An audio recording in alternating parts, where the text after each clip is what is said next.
Good morning, sir. So then please, if you can take us through, then after that, we will then discuss amongst ourselves how we manage. Okay, thank you and welcome.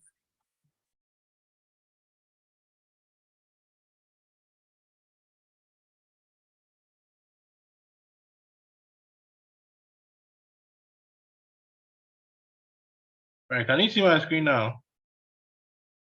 Yes, please. Okay. Right, so good morning once again. And today we're going to talk about coping with grief and loss.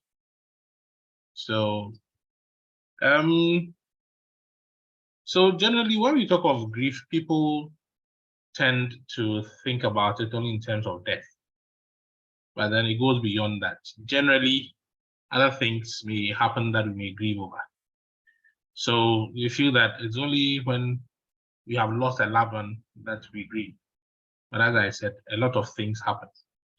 And any event that brings about a great disruption in our sense of normalcy or in ourselves, in our lives, is something that may make us grieve or something that can make us grieve. So if you lose connections that define you, it is a source of grief. So we say that it is described as a period of time following a loss. So remember here, the issue is the loss. And then you have to process or work through your thoughts, your memories, and your emotions in order for you to move on with life. So death, divorce, loss of a romantic relationship, a job, or loss of a home are all major events that people grieve over. If you remember some time ago when we had the banking issue, where some banks were closed down without the workers being informed. So you are reported to work in the morning and they are told you don't have a job any longer. And that is one of the things that can make people grieve. And we've heard of stories where people have still not come out of it. So people feel bewildered. It may cause some disorientation. And remember, your whole world has changed. Nothing looks the same any longer. Everything appears strange and unfamiliar. So from a job to a relationship to whatever, once there is loss, then there's a likelihood that we will grieve. So then we say that in a nutshell, it is how we experience, respond to, and cope with loss. So basically it has to do with loss, right? Okay. Now let's look at some of the signs and symptoms of grief. Generally, pardon me, generally it's an emotional thing. So we have lots of emotions bombarding us while we are grieving. So we have the major one being sadness. So here people become extremely sad and they even, slip into depression. You lose interest in things that you used to do. You don't enjoy the things that you used to enjoy any longer. There's a sense of heaviness. You feel some heaviness and all that. So that's with the sadness. Then we have people yearning to replace the loss or to reverse the loss, let me put it that way. So if you've lost a loved one, you wish that the person was alive. Sometimes you may even engage in certain cognitive processes, which we call undoing, cognitive undoing. So you want to reverse whatever has happened cognitively. And you may end up, playing out scenarios in your mind about the loss being reversed. So it's a loved one, now you reverse the death of that loved one, and you play out scenes in your head where the person is around and all that.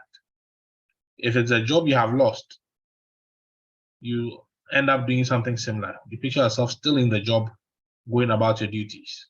If it's an investment that you have lost, then or some decision that you took that led to the loss, then you end up cognitively trying to reverse that decision, and all these things take place in your mind. Sometimes too, there's a sense of shock, and this usually is accompanied by numbness. So you are shocked, you become numb. Sometimes you don't even know how to respond or how to respond to whatever misfortune has befallen you. So you become frozen in time, so to speak. You are overwhelmed with whatever happens. Your response is delayed. You are unable to act. So then you have the shock and the numbness. Then there is denial, where you just won't believe that whatever misfortune has happened, whatever loss has occurred. So even in the face of incontrovertible evidence, you still insist that that is not what has happened. Then there is anger.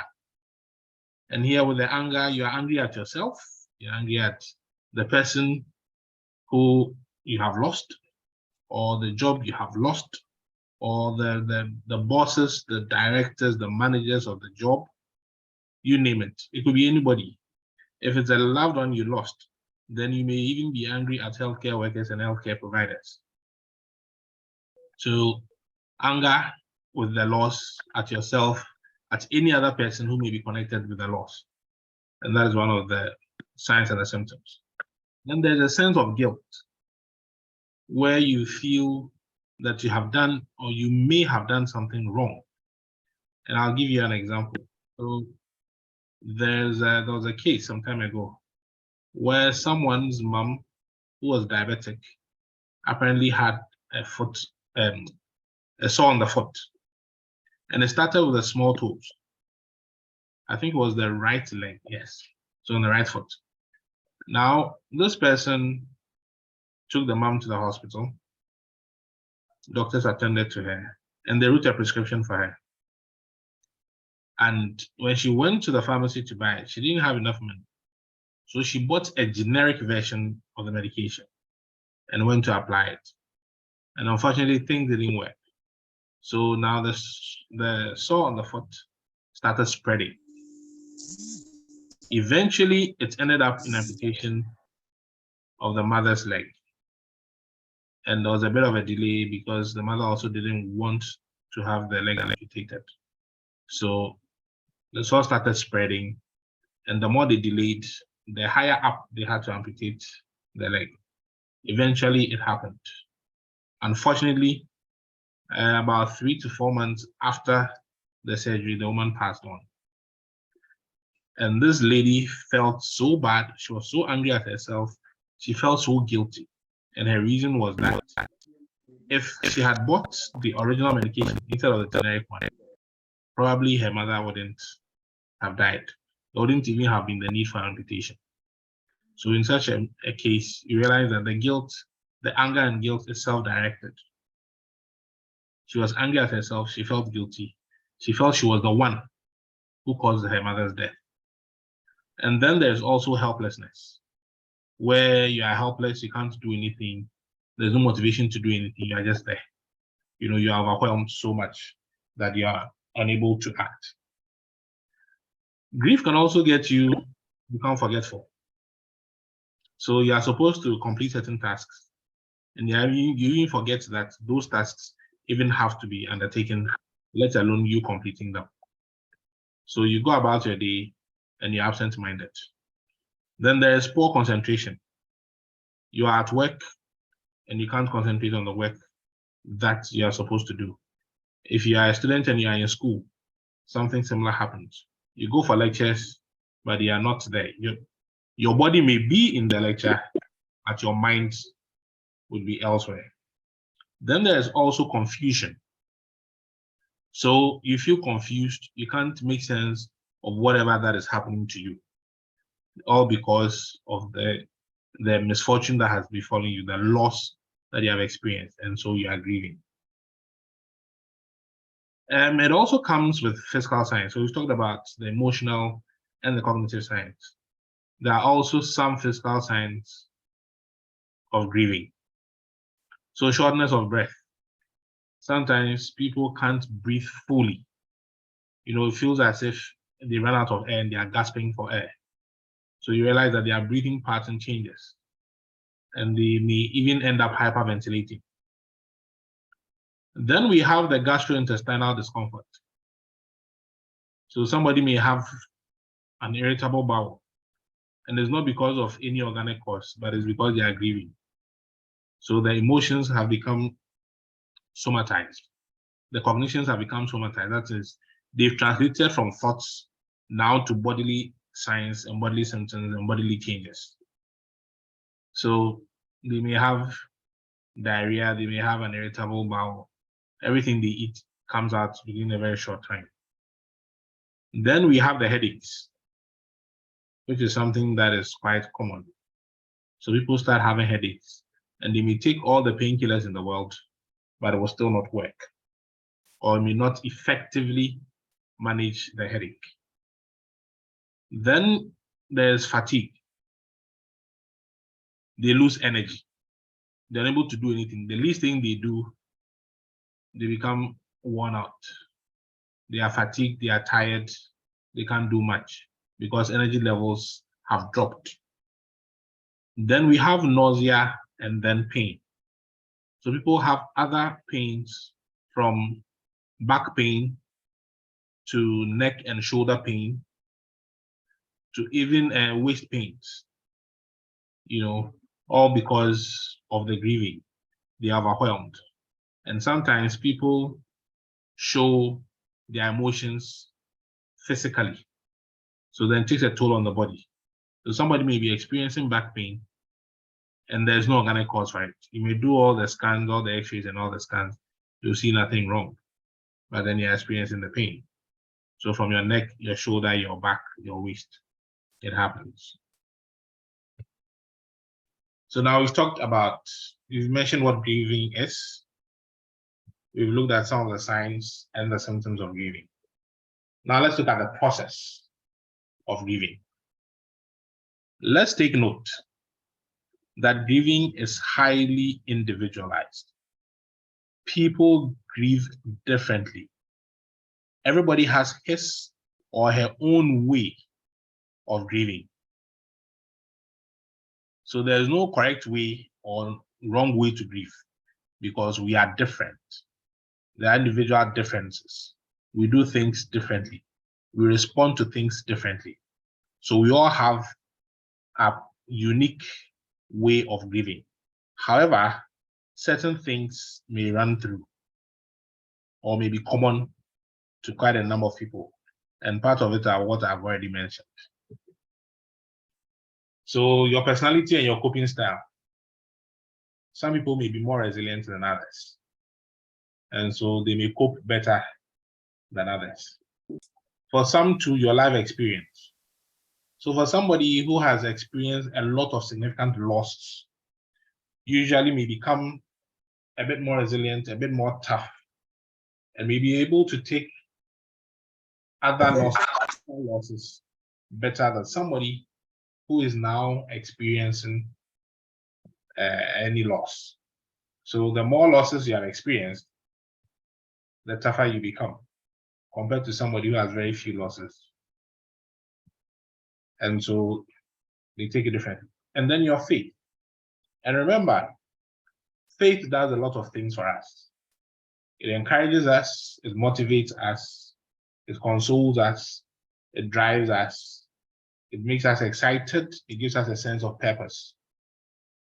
So based on your faith and how strong you are in your faith, you may respond differently. I heard of a case of a man who lost his family in one day, his nuclear family in one day. This thing happened years ago. It was during the revolutionary era. His wife and 2 children were involved in an accident. And I hear it was I think it was a Saturday afternoon. So they are at home, and the wife says, "Oh, I'm going to town to get some jewelry I sent to the jeweler for polishing for Sunday service tomorrow." And the children are like, "Oh, mommy, we'll go with you, we'll go with you." So they went together. This man was at home. After about 4 or 5 hours, his wife and children had returned. He was wondering why they had stayed out for so long. Then his houseboy comes to tell him, "Oh, master, there are some military men looking for you." There's a military man. Yes. Combined military and policemen looking for you. And this was in the heat of the revolution. He says, "Okay, let them come in." And according to the story, when the officers entered the house and he gave them a seat, he asked them to excuse him. He went to his room, picked the Bible, prayed, and said, God, I don't know why these people are here. Whatever it is, give me the strength to stand it and talk to me. So he randomly opened the Bible and he read a verse that gave him comfort, that consoled him and said, whatever it is, I am the Lord, I am here for you. So he went out, met them, and they broke the unfortunate news to him. And he prayed and said, well, God, thank you for the scripture that you gave me and for strengthening me. So he realized that this man drew on his faith and it helped him manage the loss that he had. Of course, he had to grieve, but then his faith in God also helped him. And then how significant the loss is to you. So if you lose a vacation job, for instance, if you're a student and you lose a vacation job, compared to losing a sibling or a parent, you realize that there are different weights that these losses carry. The significances are different. So losing a vacation job may not be as significant to you as losing a sibling or losing a parent. So how significant the loss is also affects the grieving process. And one thing too we should also remember, grieving takes time. In fact, there isn't necessarily a time limit, but grieving does take time. And so people may take 6 months to grieve, some may take just 2 months, some may take a whole year, some may even take up to 3 years. We all grieve differently. And as I have mentioned, it takes time. And healing is gradual. You cannot force the healing, you cannot hurry it. There is no normal timetable for it. So healing comes gradually. People heal as time goes on, based on certain things they may do to help them cope with their grief. So I've already mentioned people may feel better in weeks or months. For some, it's years. And whatever experience you are having, learn to be patient with yourself and allow the process to naturally unfold. You can't force it, you can't hurry it, you can't push it, you can't speed it up, you can't quicken it. It is a gradual process. Allow it to unfold. Now let's look at a few types of grief. And I'll mention about 4. The first one is anticipatory grief. For this one, you see signs that there's a potential for a loss. So then you start grieving. So here the grieving even starts before the loss occurs. So for instance, you have a loved one with a terminal disease, for instance, let's say cancer, and it's stage 4. And you realize that where it's gotten to, things don't look good. And sometimes it's virtually obvious that the person will pop off anytime soon. So you start grieving, and you know this is what is going to happen. You're waiting for it to happen, and so the grieving starts. If it's a job, sometimes you know that the way things are going, you may lose the job. So you start grieving, even before the loss has occurred, or before it has fully unfolded. So that is anticipatory grief. Then we have this enfranchised grief.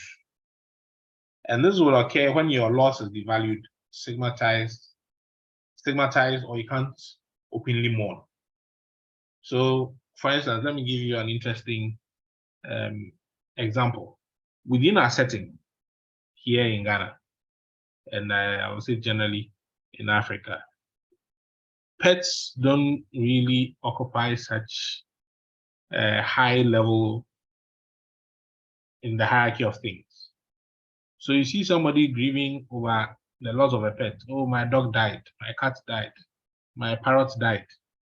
And you'd be like, dude, it's an animal. Why why all the hullabaloo? Why are you grieving over an animal? So in a case like this, within our setting, if your dog dies and it was a dog that you really loved, you may want to grieve, but it's devalued by people around you. You cannot openly mourn the loss of your dog, or the loss of your cat, or the loss of your parrot.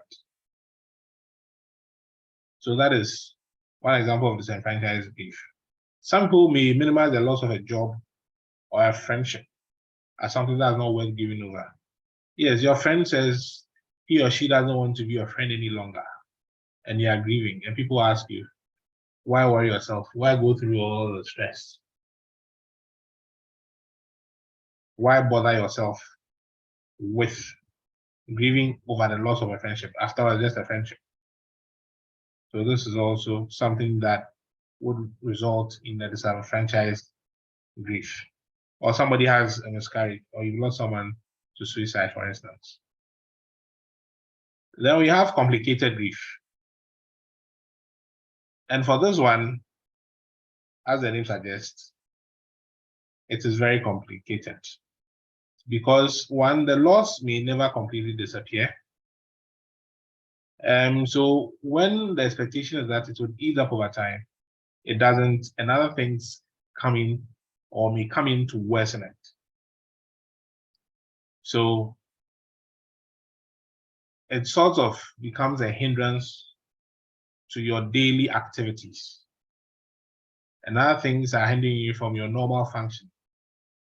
And it's all because of the grief. So you are still grieving, and other things are coming in. And it becomes a complex maze for you to run through. Then we have the delayed grief. And for a delayed grief, instead of grieving immediately after the loss, you are sort of frozen. You are in limbo. So sometimes days, weeks, or sometimes even months after. So you lose a loved one, everybody's crying around the person, people are grieving, people are mourning, and you seem immune to it. And after the funeral, let's say about 2.5 to 3 months after the person died, you have the funeral, still you're not showing any signs of grief. And then 6 months later, now your grief has set in. So you realize that now you delayed your grief, you're grieving for later. And then sometimes too, maybe because you are so engrossed in arrangements. I mean, if you take a setting, for instance, here in Ghana, somebody passes on and you have to go and see extended family, negotiate with them, they'll come and dictate terms to you, how the funeral should be held. You have to go and see the church. They find a date for you, you want to do it early. The church says, no, we are packed. We don't have any available date within the next month or two. Some uncle somewhere says, oh, well, I am outside the country. I can only come in 6 months, and all these things. So realize that when you're in the middle of it and running around to organize all these things and negotiate times and all that, trying to find money to meet the expenses, get a burial site and all that. When you are so engrossed, sometimes you don't even have the time and the luxury to grieve. But it will happen after you've arranged all these things and the funeral is over. Now let's look at the stages of grief. We talk about 5 of them: denial, anger, bargaining, depression, and acceptance. So sometimes, there's a loss, and usually the first reaction is, no, it is not true. This can't happen. How can this be true? No. You hear somebody just pass and you're like, but I just spoke to the person some 10 minutes ago. I just spoke to the person only yesterday. No, this can't be happening. This can't be true. Simply because the information or the loss is overwhelming. So you find it difficult to deal with. So then we may go into denial. Then there is anger. Why is this happening to me? Who is to be blamed? A didn't do his job, and B didn't remind A to do the job. And so C also didn't bother, and this has resulted in a loss. So there is anger. And here it can be at anybody, including the person who is grieving. So you may be angry at someone you have lost, medical personnel, other family members. They should have brought money to buy the drugs and they didn't bring the money early and you're angry at them. Then we have bargaining. You pray to God and say, oh God, please save my loved one. When you save my loved one, I'll become your obedient child. Every Sunday I'll go to church. Every church program I'll go. I'll pay my tithes consistently. All these are signs of bargaining, where you bargain with anybody that you can bargain with, including yourself, or health personnel or other people who are seemingly in a position to make things better or to reverse things.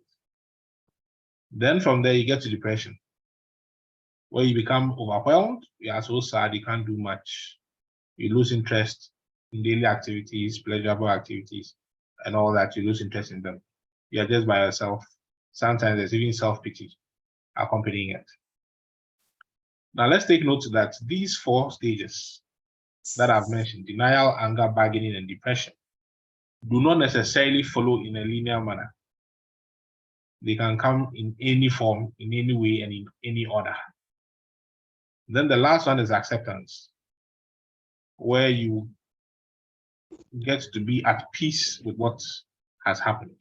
You've come to accept that it is true, it has happened, and so you have to take it like that, embrace it, manage it, deal with it, and then you continue your life. Now, as I mentioned, grieving can be a roller coaster. There are highs, there are lows, there are ups, and there are downs. And it can be a very rough ride. And sometimes when it seems as if it is ending, where things are slowing down, something may happen and then there'll be another spike. Things will just spike and shoot up. So that's with grieving. It doesn't follow a smooth pattern. It goes up and down. The difficult periods may become less intense and shorter as time goes by, but it takes time to work through a loss. And sometimes even years after a loss, something may remind you of the person. Something, you may have a sense of grieving at a point. So you lost, let's say, a girl loses her father, and 10 years later, she's getting married. And at the wedding, has a strong emotion about father because probably her father said, you know what? I'm going to get a particular jacket or a particular suit or a particular attire for your wedding. And this one is reserved for it. So these things may come up some family event that may trigger feelings or experience sense of grief. And other things that we may do. So graduation, for instance, you're getting married, you give birth, you are naming a child, all those things. So even years after a loss, sometimes you may feel a sense of grief when you are at certain events, especially family events. Now, how do we cope with grief? The first one I'll mention is attend to your emotions. This one, cry, scream, squeal. You can throw tantrums, whatever, but attend to the emotions. Of course, you will do that within a safe space. And the thing is, when you attend to your emotions, when you let them out, it actually lessens the burden that you are carrying. It helps lift some weight off your shoulders. So you hear in our local parlance, soon name isu na emea ohumboto. And there's this joke of a man whose wife died, and he was told that he's not supposed to cry. So the man was walking around, overwhelmed, and he felt like crying and still couldn't cry. So he started, hey, it was Mamunsu. Now why you do so one car? Hey, why you do? It was a way of him letting out his emotions, so he had to say something and cry. Don't try to, be strong. Oh yeah, I'm a man, I'll stand. Oh, I can stand this. I am hard, I am tough. No, attend to your emotions, let them out, cry. As we say, don't do odeshi. let it out, cry, allow yourself to cry. And the more you cry, the more the weight is lifted off your shoulders. Join in rituals. So you have memorial services and funerals.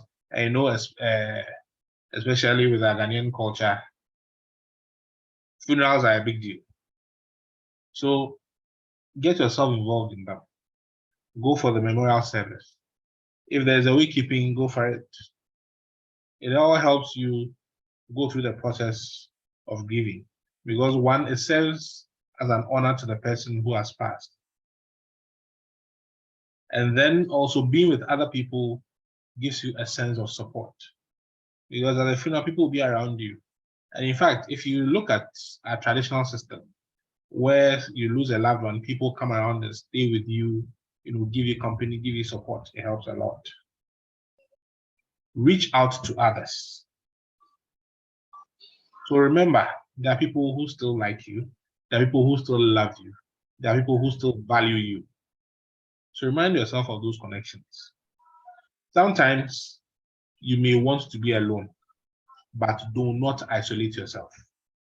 Open up, because there are people around to give you support. And remind yourself that not everything has changed. You still have good support. There's a song that says, there's a saying that says, so you realize that there are people around. Open up yourself to support. Let people come. Let people help you.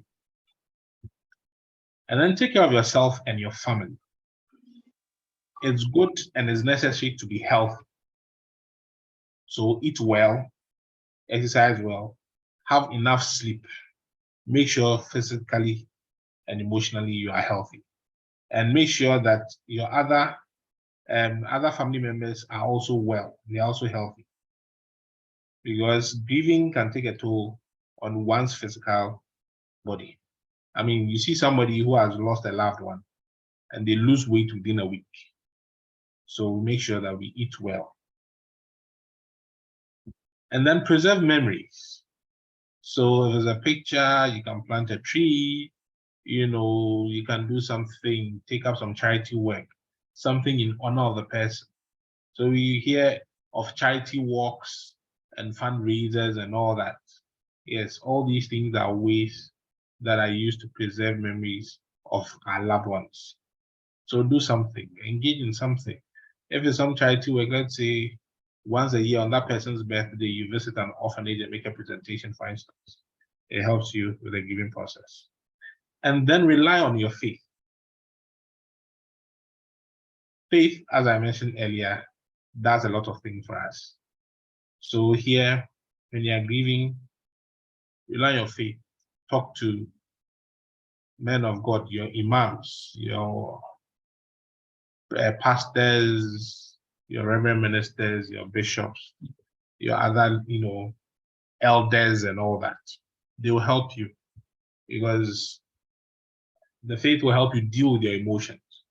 You read scripture and it tells you a lot of comforting stuff, and it gives you a lot of things to look up to look forward to, and it helps. And the last one, get support.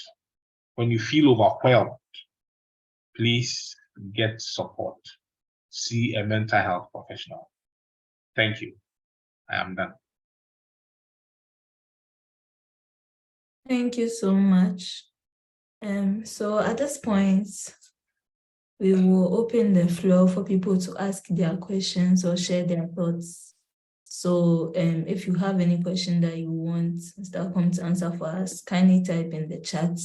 If you want to speak up as well, you can unmute your mic and then ask your questions. Thank you. So, Mr. Ackom, thank you so very much. I have a question. So, how do we deal with anticipatory grief? If you, for example, are nursing a parent or a loved one who is, is terminally ill and is about to pass on, how do you manage that in addition to taking care of the person? Okay.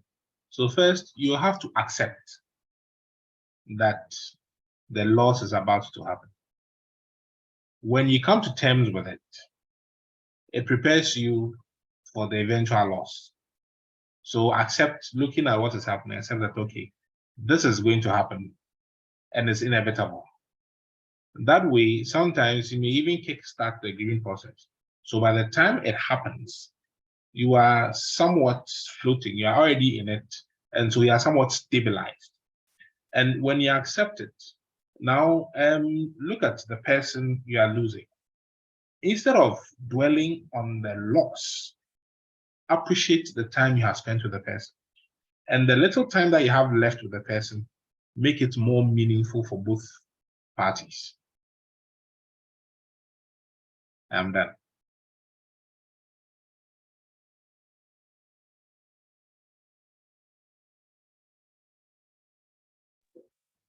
I have another question. So, how do you help people? Like, if you know somebody who has lost a loved one and you're a friend or you are a mentor, someone who can support the person, how do you help the person? Sometimes it's difficult, you just don't know what to say in the right word to use. How do you manage that? How do you help the person? All right. So sometimes silence does a lot of things.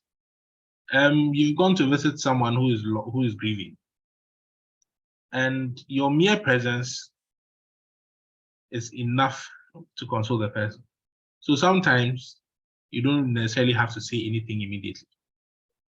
You may go sit by the person, initially offer some words of condolence, and then just sit with the person. You can be sitting for 15, 20 minutes without saying anything. And you shouldn't feel bad that you haven't said anything, because your presence alone, sometimes you may just hold the person's hand or put your hand on the person's shoulder to show that you are available, you are there. If they need support, you are readily available to offer it. And that helps. And then another thing you do is encourage the person to talk about the loss. The more they talk about it, the less the weight they carry. And if it's a loved one they have lost, let them share their positive memories of the person. As you share the memories, you develop a sense of appreciation. You end up appreciating the person you have lost. And so the focus or attention moves from the tragedy of the loss to having appreciated the person for the time they spent. Thank you. Thank you. And we have 2 questions in the chat. The first one says, what strategies can I use to maintain healthy relationships with family and friends who may be grieving in their own ways? And then the second one, okay, do you want to answer the first one first? Okay, let me just, so add the second one. How can I address my feelings of anger or regret that may accompany my grief? Okay. Yes, so please. Let's start the first one. Right. So as I mentioned, encourage the people to grieve, encourage them to cry, encourage them to wail, to do whatever, write. I mean, write their feelings. Some people may not have the strength to even cry, but they can write. So they should write all those things. They should let out all the emotions. Because remember, if you do not acknowledge your grief, you only end up postponing it. So acknowledge that you are grieving, acknowledge your emotions, and let them out. That's the first thing. And then after that, you let them know that you are available to offer support. So you may assist them by keeping them company, by cheering them up, giving them words of comfort. Let them know that the person is no more, but their memory lives with them. They have learned a lot of things from them that will help them in their life. Their memories they have to cherish.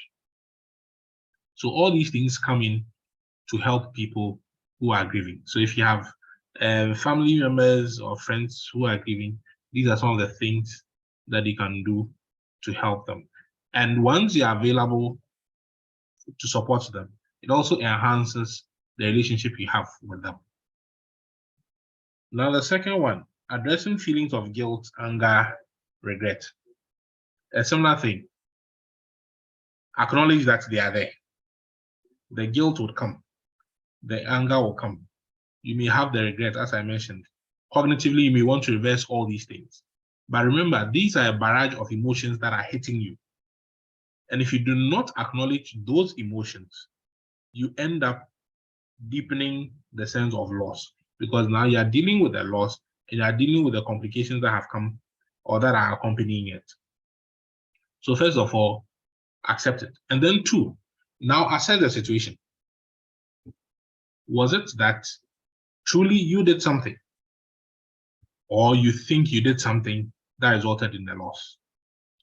Learn to forgive yourself. When you forgive yourself, you realize that the guilt and the anger and the regret would be lessened, and eventually they will go away. Thank you. Thank you. And there's an anonymous question. The person says, what about the case where you try to cry, but it's not possible? A case where you are trying to cry. Yes, but it's not possible. Okay. So people also have their own way of crying.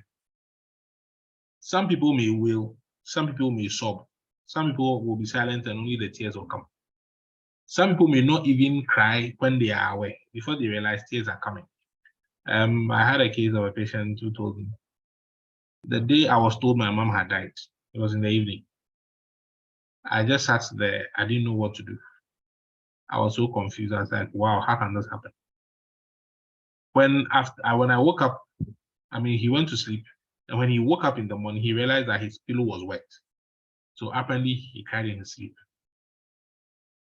So people will do it differently. If the tears are not coming immediately, don't push it. Don't force it. Leave the person in their own time. They will share the tears. In their own time, they'll do the crying.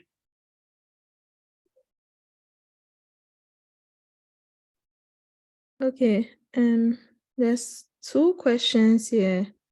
One says, why do most people avoid having conversations about losses? And other one, okay, I think I need to rephrase the second one a bit. And Okay. the person says, so the person references the fact that you talked about guilt, feeling guilt. Mm-hmm. And I think the person is asking about the situation where you feel guilt because you are frustrated with the grieving person. Like, I think the person has taken a long time to grieve, so you feel frustrated and you are feeling guilty. Yes, so those are the two questions. Let me get it well. So you are feeling, is it that this is a case of a third party where you Yes, the person was saying that you talked about guilt. Yes. In terms of the grieving person feeling guilt. But then this is the case of a third party, I think, who feels guilt because they are frustrated with the way the grieving person is grieving. Okay. Yes. Okay. So why do most people avoid having conversations about losses? It's because generally or usually they still haven't come to terms with it. When you come to terms with a loss, it's easier to talk about it. In fact, when you have seriously come to terms with it, you can even mention it and laugh about it. And although it is still significant, you find it easier to talk about it. Some people will tell you that the issue is so overwhelming, they don't want to remember it. For some, that is their way of coping. They deal with the initial loss, the initial grieving, they go through it, and then they push it aside. There is something they call repression, where memories or situations are so bad that unconsciously we push it out of our minds. And sometimes you may even ask the person doesn't remember at all that such an event occurred. Others too, they will remember and tell you, please, I don't want to remember it because it's so sad. So leave it somewhere. And they tell you, let sleeping dogs lie. Once the dogs are asleep and they are lying, they are not going to bark, they're not going to howl. And so if you don't talk about it, they feel okay with it. It's because they still haven't managed to come to terms with it. And that is why they avoid the losses. Now, for the third party who also feels guilty that their friend or their family member is still grieving, it means that they've also entered the grieving arena. Because when you are feeling guilty, could it be that there was something that you should have done for the person that you haven't done? And so you feel you are responsible for the person still grieving. If that is the case, then you address what it is that has to be addressed. Sometimes people may become impatient with people who are grieving. And they'll be like, well, it's been 6 months. Why are you still grieving about the loss of this person or that job or this item or whatever it is? But sometimes people would feel like that because they are impatient. They don't understand that people have their own way of grieving and people grieve differently. So that's it.